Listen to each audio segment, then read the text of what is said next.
Hi, I'm Ryan Szymanski, curator for Battleship New Jersey Museum and Memorial. Today we've got another one for the Kriegsmarine fanboys. We're going to cover the German battleships of the Scharnhorst class. Are they actually battleships, though? Depending on what source you read, they are either referred to as battle cruisers or battleships. It has a lot to do with how these particular ships balance firepower, armor, and speed. Quick recap, a battleship tends to have extremely heavy armor, extremely heavy guns, and speed tends to be the slowest option. By World War II, we do start to get fast battleships that might prioritize speed above firepower or armor.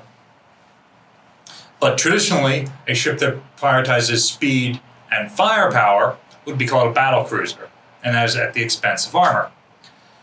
So, German sources tend to call Scharnhorst a battleship. They know what the ship's armor are, they know what she was designed to do. But just to further complicate a little bit, she's the first German capable ship to be referred to as a battleship or Schlachtschiff. Earlier German capital ships were called Linienschiff or ships of the line, like older sailing ships. So all of their World War I era battleships went by a different name than Scharnhorst and then the subsequent Bismarck class, which were both Schlachtschiffs. True battleships by name. Now the British tend to call them battle cruisers, especially early on when they didn't know what the statistics were for the ship. They knew that they had high speed and they knew that they had light firepower, and they assumed that the armor was equivalent to the firepower. So these may well be the only ships that were armored against a larger caliber gun than they themselves carried. And quite frankly, because they're the only ones like this, there isn't a word for that. We've got words for prioritizing armor and firepower. We've got words for prioritizing speed and firepower. We've got no words for armor and speed. By late war, when the British had an idea of what the armor was on these ships, they started to call them battleships. The United States tended to call them battleships, but the United States also seems to have an aversion to using the term battle cruiser, even when it refers to their own large cruisers, which are entirely comparable, the Alaska class. So the terminology for this class of vessel is kind of tough. Part of that has to do with the tortured design process that these ships went through. They started out as pocket battleships, Panzerschiff, which means armored ship, numbers D and E. These would have been the replacements to Deutschland, Lutzow, Scheer, and Graf Spee. These would have been the next class after that. And they were going to be a couple thousand tons heavier so that they could carry heavier armor. You're going to have a slightly higher caliber gun, same 11 inches, just longer barrel, and they were going to have a heavier secondary battery and all that. But largely, the German Navy wanted to continue their pocket battleship design with a slightly more armored vessel. The reason they're doing this is the Treaty of Versailles limits them to vessels of 10,000 tons normal displacement, about 12,000 tons standard. The idea is these ships would replace the old pre-dreadnought battleships that the Reichsmarine was allowed to keep following World War I. In theory, these were supposed to be coastal defense ships, as were prevalent in the Baltic and Scandinavia. The Germans, with no other restrictions, made a very powerful commerce raider instead, that quite frankly scared the rest of Europe. So France built the Dunkirk class battle cruisers, battleships. They're another one that sort of defy terminology. And as a specific counter to these ships. So the Germans, they know they can't build a navy to compete with the Royal Navy, but they might be able to compete with the French Navy in a limited Germany versus France war. So that's the idea. We make this ship more armored, then it no longer stops just the 8-inch fire of enemy cruisers. It can maybe then stop the 13-inch gunfire of the French battleships of this time period. So that's where the design starts. They're going to violate the Treaty of Versailles one way or another. And possibly Hitler, in a rare moment of good judgment, is the person who says, wait. If we're going to violate the Treaty of Versailles, we shouldn't do it with a commerce raider, which will scare the pants off the British.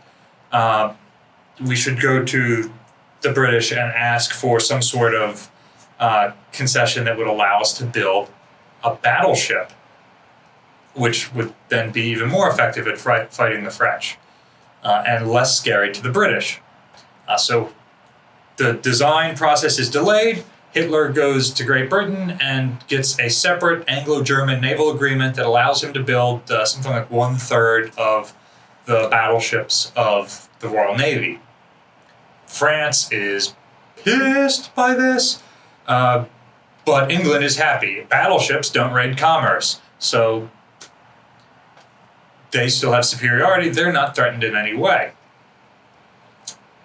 Or they wouldn't be if the Germans didn't design these battleships to be more or less commerce raiders and less line of battleships. Because the pocket battleship design has grown from about 10,000 tons to 20,000 tons to now over 30,000 tons, the Germans decide to drop in a third turret. Hitler wants them to be armed with 6 15-inch guns. However, a 15-inch gun has not been fully designed yet. They're designing one now that they can build a battleship, but it'll be a number of years, and this design has already been set back, and Germany has no battleships, so let's get this one in the water right away. So they decide to build Scharnhorst and Gneisenau with 9 11-inch guns. They take the triple turret 11-inch gun that the pocket battleships are using, more or less up-armor it, put a higher caliber gun in it, and drop it into these ships. And in theory, the barbette is the right diameter. They can pull these turrets at a later date and drop 15-inch turrets in. In the meantime, they've got a very modern 11-inch gun that has the range of almost any other battleship caliber gun because of its high velocity. It's got the barrel life of almost any other battleship gun. It's got a super high rate of fire, so they can put out almost twice as many shells as, say, an Iowa-class battleship, or really any of their contemporaries. But the shells are extremely light compared to a battleship. It's okay, potentially, in naval warfare. If you can get the first shot to land, you've got a decent chance of winning, because fire control, command and control spaces, communications aren't as well armored as the citadel of the ship. So if you can score a hit, and if you're lucky enough to hit one of those critical systems, which often happens, well, now you've got a huge tactical advantage.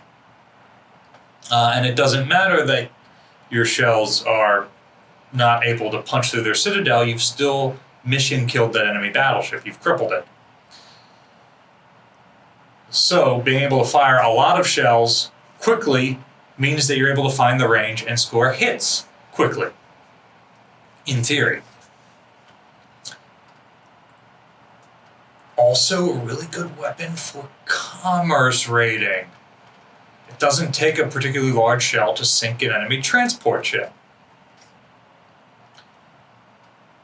So, she's got the 9 11.1-inch guns. She's got a number of 5.9-inch guns as her secondary battery. Let's see, 2, 4, 6, 8, 10, 12. 12 of them. 4 are twin turrets, and 4 are single open mounts, similar to what the earlier pocket battleships had. And this isn't a great arrangement because the turrets have a longer range than the mounts, so it's not all one battery, and in future German capital ships, the single mounts are entirely deleted. But it is what it is. They're using some of the existing technology, they're bringing some new technology online to test it. She also has a battery of 4.1-inch guns. Let's see, 2, 4, 6, 8, 10, 12, 14 of them in 7 twin turrets. Mounts, really, they're a little bit armored. There are 3 twin mounts grouped together on each side of the funnel and a single one mounted back aft. This is another holdout from the early pocket battleship design. It does not give them great arcs of fire. Anti-aircraft, because of the mixed secondary battery, because of the placement of the secondary battery, because they can't add significant other weapons, really falls flat on these ships, and you will see that they are absolutely tortured by aircraft over their career. They've got a couple of 37mm guns. Unlike Allied weapons of similar size, these are manually loaded 1 shell at a time, so they've got ridiculously low rates of fire. They're functionally useless as a medium-range anti-aircraft weapon. And they've got 20mm guns, which the number increases over the service life of these vessels. But it never gets anywhere close to the numbers on American ships. And the 20mm gun is such a short-range weapon that having a bunch of them doesn't make up for a bad, long, and medium-range anti-aircraft defense. So that is where these ships really fall flat. They're entirely on par with other late 30s era European battleships, but that's not good enough in World War II. Armor. These ships are really armored. Their belts are up to 14 inches thick, which is actually an inch thicker than Bismarck's belt and 2 inches thicker than New Jersey's belt. So they have a really thick armored belt. And then behind that, they have a turtleback deck, which means an incoming projectile not only has to punch through the belt, it then has to punch through the turtle deck, which armor-piercing shells probably cannot retain their nose cone in order to do that, and will most likely burst between those two. This is really good for close-range fighting. It's really bad for long-range fighting. Bismarck does have heavier armor when it comes to the deck and the turtleback. So even though Scharnhorst has the heavier belt, that doesn't necessarily mean anything. Her armor is not better than Bismarck's. In terms of deck armor, Scharnhorst only has between 2 and 4 inches, which is really insufficient unless you're fighting at close range. Now keep in mind, these ships were designed to fight in the North Sea in a pre-radar age where there is very bad visibility, so range is an issue. Fighting at short range is likely. However, against aerial bombs, their deck doesn't hold up. Also, because of their turtleback design, their armored deck isn't second deck like on New Jersey, it's their third deck, which means that they've got another entire deck of stuff that's unarmored. And this is another area where German designers have issues, because that means that you can't put as many of your critical systems inside the armored citadel. Something has to be left out. You don't have as much reserve of buoyancy, and critically for German design ships, your internal communication systems are not in the armored citadel. So if your ship takes a hit early in a battle, that captain likely loses the ability to communicate with the rest of his ship and to receive damage reports back. So that is an issue. Let's see. Speed. These ships are real fast. They can do over 30 knots. It's real good. It allows them to keep up with cruisers and any foreign battleships. It allows them to choose where they're going to engage. Their range is not really that great. The initial design process started with diesel engines, which have great range, but it's a relatively new technology. So the ability to build it on a large enough scale to produce enough shaft horsepower to move a ship that's basically doubled in size over the course of the design process. Fascist warships almost always suffer from gigantism. The diesels just didn't exist yet that could propel the ship at the speeds needed. So they had to go back to steam turbines, which meant that their ship lost range. These ships are very long and fairly narrow, so they don't have a lot of internal volume, especially at the ends. They don't have a lot of fuel bunkerage, so if they can't use super efficient diesel, they're not going to have the range they were designed for. As it turned out, they were designed for something like 8,000 or 9,000 nautical miles at 19 knots, which is pretty decent on a European battleship. But in service, just because of the inefficiency of the turbines that were used, they ended up only getting 6,000 or 7,000 nautical miles range. And they just didn't have the reserve of buoyancy to add more to that. These ships were fairly low and they were extremely wet, especially up forward. Their A turret, called Anton on German ships, was often unusable in heavy seas, which you do get a lot of in the North Sea. So early on in the design process, they added what was called an Atlantic bow. In American parlance, it's sometimes referred to as a clipper bow. This helped somewhat, but not enough. Buoyancy at the ends is an issue. This also means the depth of the torpedo defense is an issue. Amidships, with the full belt armor and with full depth,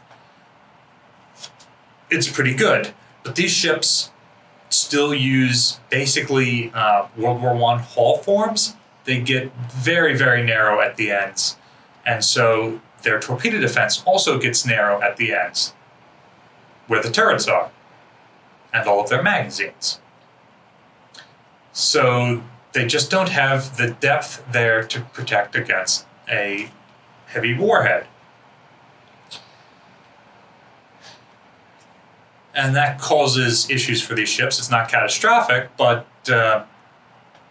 these ships are going to spend a lot of their service life getting repairs because of their design weaknesses. Let's see. So, these ships are completed just before World War II. They are the premier ships of the Kriegsmarine until Bismarck and Tirpitz are completed in 1941. So for the first 2 years of the war, these are Germany's finest warships. They are deployed to support the invasion of Norway. They do a sufficient job at that. They run into the British battlecruiser Renown, which is probably the most similar ship in the world to these in terms of capabilities. Renown is armed with 6 15-inch guns. Scharnhorst and Gneisenau get into a running gunfight with her. Her 6 guns manage to land hits, even with their slower rate of fire on their World War I guns and their smaller number of shells. and calls the German ships to flee.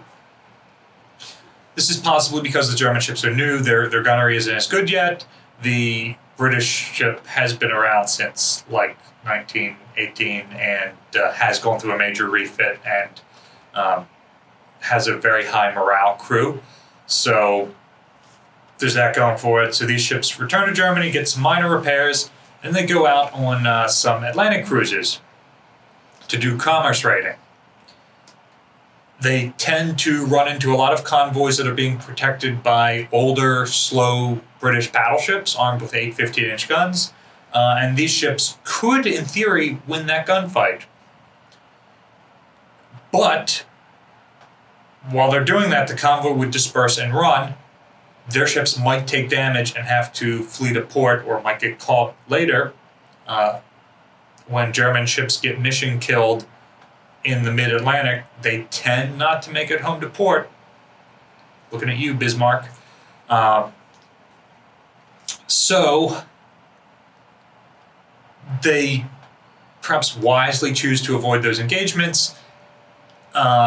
So they do manage to catch a number of merchant ships, but doesn't equal the expenditure in fuel, ammunition, manpower, and steel that goes into operating 2 battleships unsupported in the North Atlantic. Not really. And because the British really fear these ships, they really tighten down on them. At least 2 ships do get lucky on one occasion. They managed to catch the British aircraft carrier Glorious, a World War I battlecruiser design which had a flight deck slapped on, in the mid-ocean at close range. Just before radar starts to get deployed, these 2 ships basically blunder into each other off Norway. Glorious only has 2 A-class destroyers escorting her, and she's now facing 2 battleships. She is, in order to face into the wind to launch her aircraft, she has to turn towards the German ships. That's not acceptable, so she doesn't really get her aircraft into the fight. The German ships have a speed advantage, so they're able to close the range, and they do enjoy pretty good gunnery on this occasion. In fact, Scharnhorst scores a hit at about 26,000 yards, 13 nautical miles, which is tied with HMS Warspite a few years later for being the longest range hit that a battleship ever scores while underway at a moving target. So, even though we talk about these ships not having great long-range defense, as you can see, battleships never really scored hits on each other at long range. By the time fire control was at that point, at long range, battleships weren't fighting each other. They were blundering into each other in darkness at close range, or aircraft were doing the decisive work. So they managed to sink Glorious. The British destroyers score some torpedo hits, and the German ships have to retreat. They end up in Brest on the French coast. Brest has great port facilities, but it's within range of the RAF. The RAF doesn't want these ships to break out, so they repeatedly launch air attacks on the German ships. The Kriegsmarine doesn't have its own aircraft. All of the aircraft in the German military belong to the Luftwaffe. The Luftwaffe and the Kriegsmarine are constantly butting heads to try and get funding, and so they don't mutually support each other very well. German fighters could easily stop unescorted British bombers from being able to attack the German ships in port with impunity, and they don't. So it falls to land-based Kriegsmarine anti-aircraft crews to escort these ships, trying to hide them with smoke pots, trying to disguise them as buildings. And unfortunately, the ships own anti-aircraft guns, which just suck. German anti-aircraft is not great. So these ships get hit repeatedly. They're constantly in and out of dry dock for repairs for months at a time. Early 1942, Hitler says, enough. If you can't bring these ships back to Germany so we can send them to Norway to stop convoys going to Russia, then just decommission them and put their crews on U-boats. So German High Command comes up with what will become known as the Channel Dash, Operation Cerberus. They need to get their ships to Germany. They can either send them into the North Atlantic and bring them back through Iceland, Greenland, UK gap, somewhere. That worked early in the war, getting ships through there, but by the time Bismarck sorties, the British have closed that gap. They expect German ships to come through that. So the Germans come up with the really ballsy idea to send their ships straight up the English Channel, where, in theory, the Channel Fleet can get them, aircraft can get them, shore-based artillery can get them. Minefields, you name it, they will be detected and can be attacked. But fortune favors the bold, and if you are quick enough and violent enough in your actions, it's really easy to catch an opponent off their foot and force them to make mistakes as they try to scramble a defense. And that's exactly what happens here. This is one of those rare instances where the Luftwaffe and the Kriegsmarine actually get along. The Luftwaffe provides fighter support. The Kriegsmarine actually operates battleships alongside cruisers and destroyers in an escort force, sails them up the channel. At Dover, they come under fire from British shore batteries. They're picked up by radar. They try to force that in daylight, which the British never expected. And then the British are just trying to scramble a defense. They get a couple of swordfish torpedo planes together and launch them, and they're wiped out by fighter cover. They get some bombers, and they're kept at bay. They get a couple of old destroyers that sweep the channel for U-boats normally to make an attack, and it doesn't work. The German ships are able to run through all these defenses with impunity, and the British are not willing to commit their own battleships to the channel because of the German Air Force. So the German ships are going to make it away scot-free and get to Germany until they hit some mines and take some damage. And this is the last time these two ships will ever operate together. Scharnhorst's damage is repaired, and she is eventually sent to Norway to operate alongside Tirpitz. Gneisenau gets damaged then, and she gets damaged while she's in port getting repairs, and it basically obliterates turret Anton. So the Germans decide, all right, now is the time. We've got the 15-inch guns. We will lengthen the bow of the ship to add more buoyancy. We will retrofit the ship to hold 6 15-inch guns, and that'll be great. This project is going to take months and months and months on top of repairing battle damage, and as you'll see in a few, it never gets accomplished. Meanwhile, in Norway, the German ships are still being attacked by British aircraft because of their highly complex steam turbines. They're often down for repairs, and they never really manage to operate together. In the end, Scharnhorst is sent out around Christmas of '43 to find a British convoy, basically alone. She goes out with 6 destroyers. The battleship admiral that should be commanding the fleet is on vacation.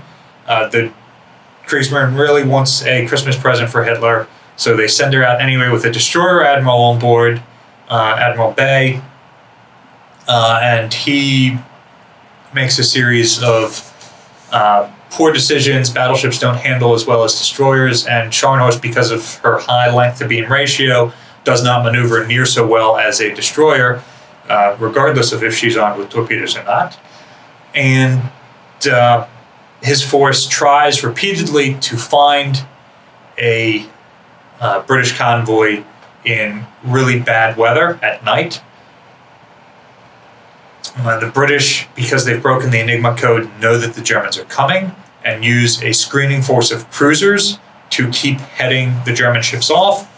Scharnhorst initially has good gunnery and is able to damage the cruisers, and she finally turns around and returns to port empty-handed and is caught by the battleship Duke of York, a King George V class battleship. These are both 35,000-ton battleships. They are both perhaps underarmed for a World War II era battleship. King George V class has 10 14-inch guns. We're going to cover them in a future video, maybe next week. Stay tuned. Scharnhorst, of course, still has the 9 11-inch guns. But because the British have experimented with ships during the interwar period, because their design started out as a battleship and doesn't suffer from gigantism, and because she is a true line of battleship and not a commerce raider, Duke of York is just the superior ship. Her 14-inch guns do damage to Scharnhorst and pretty surgically remove her command and control abilities and her ability to fire back.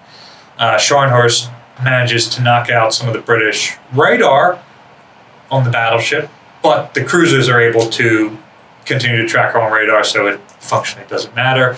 The German destroyers have to return to port ahead of this, so that Scharnhorst has no screening force. And